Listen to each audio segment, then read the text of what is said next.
Hi guys, and welcome back to another Semprinter TV video. In today's video, myself and Bilal Mirza are going to react to Inter's 2-2 draw away to Roma. Be sure to let us know down in the comments below what you made of the match, and don't forget to like and subscribe. Hey Cammy, thank you so much for having me on. Unfortunately, we talk about another tie for Inter 2-2 against Roma at Stadio Olimpico. Roma had looked dangerous going into this match after back-to-back wins for them since Fonseca has switched to a 3 at the back formation that's given their midfield some resurgence and a lot more fluid in the attack. Conte got it wrong from the start. He's played Marcelo Brozovic as a trequartista. Spalletti has left a blueprint that does not work, but Conte ran with it anyway, and that led us to having no fluency in the attack. You already are without Lukaku, who is another focal point in your attack, and in front of the defense, you're missing the crucial pivot of Brozovic, who is brilliant in that role. And because of that, Inter were not able to get much going on the offense. Despite that, we were able to get an early lead from a Stefan de Vrij header from Alexis Sanchez corner, 15-minute mark. But we did not capitalize on that. You expected Inter to press on, look for the second goal, but we were constantly having lapses in concentration, switching on and off, allowing Roma to have those counter-attack opportunities, and they were looking dangerous. The first half ended 1-1. Because of a referee mistake, we'll come back to that. However, at that point in time, Conte should have made some substitutions. Because our attack was not very fluent, we were not getting anything going in the offense.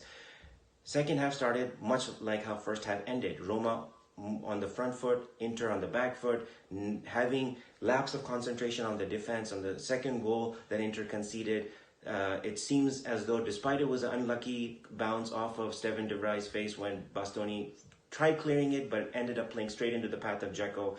In that run of play, you saw that Skriniar also had completely switched off, not preventing another Roma attacker from getting into the box. So poor defending as well from our end. And at that point, Roma is ahead by a goal. Conte makes a substitution, bringing on Lukaku, Biraghi, Moses, and Eriksen. That creates a balance in our attack, and we started imposing ourselves on the attack much more, and that led to the tying goal in the late period of the second half, where Spinazzola committed a foul inside the box on Moses. Lukaku, calm and collected, converting the penalty as well, tying the game 2-2. Some really good points raised there, Bilal. I felt the game was a bit of a stalemate in general, lots of just the teams both cancelling each other out. A bit of a non-event for the most part. Teams really struggling to create chances, even though the scoreline 2-2 would suggest there was plenty of action.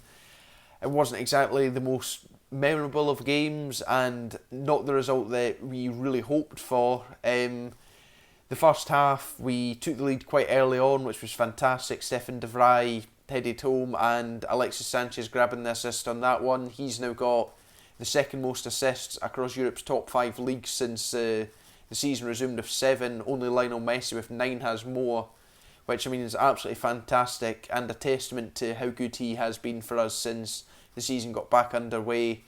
It looked like we were going to go into the half-time interval 1-0 ahead, but it wasn't to be that way. Stefan de Vrij put the ball into our net, unfortunately. It was one of those difficult ones where if he'd left it, it might have went past, but he kind of had to take that chance of getting in the way just in case it wasn't going wide. The second half, we did have the ball in the net quite early on. Alessandro Bastoni played an excellent ball over the top to Lautaro, but unfortunately that was offside. We then fell behind, and it was quite an annoying one to concede, but also a really unfortunate one. Alessandro Bastoni tried to clear the ball, hit off a De Vrij and landed at Mkhitaryan.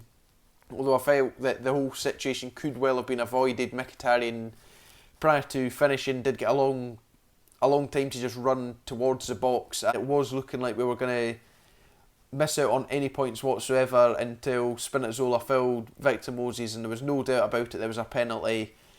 Lukaku, very composed, finished well and secured us a point, an all-important point, because it means our very, very slim title chances are still existing. Without that, I mean, I think it would have been over. But yes, a lot of things really need to go in our favour for a title win, but there's still that chance. Moving on then to the top and flop for this week.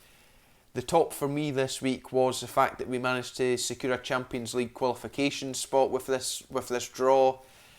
With this draw, we're now out of Roma's reach, and I mean that's absolutely fantastic, seeing as we've got 4 games to spare, and in the past 2 seasons it's taken us until the final game of the season to clinch qualification. So it's great that we've managed to wrap that up a few games in advance, and perhaps it might take a bit of pressure off us in the remainder of the season.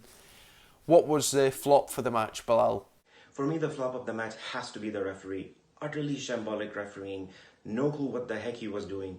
On that VAR decision on Roma's first goal, that was a clear foul in my opinion. Number of times we see goal kick leading to the striker who is posting up against a defender. Defender pushes and shoves him, and 99% of the time that's a foul on the defender. That is the exact same kind of a foul. If you see very closely, Kolarov clipped Lautaro Martinez, and that was a foul, and that goal should not have stood. Unfortunately for us, that did stand, and in the second half as well, more horrible refereeing decisions throughout. Handball fouls, left, right, and center, not called at all. Just shambolic refereeing decisions. And Roma, while they were good, refereeing decisions definitely played a part in this match, and gifted them a point, in my opinion.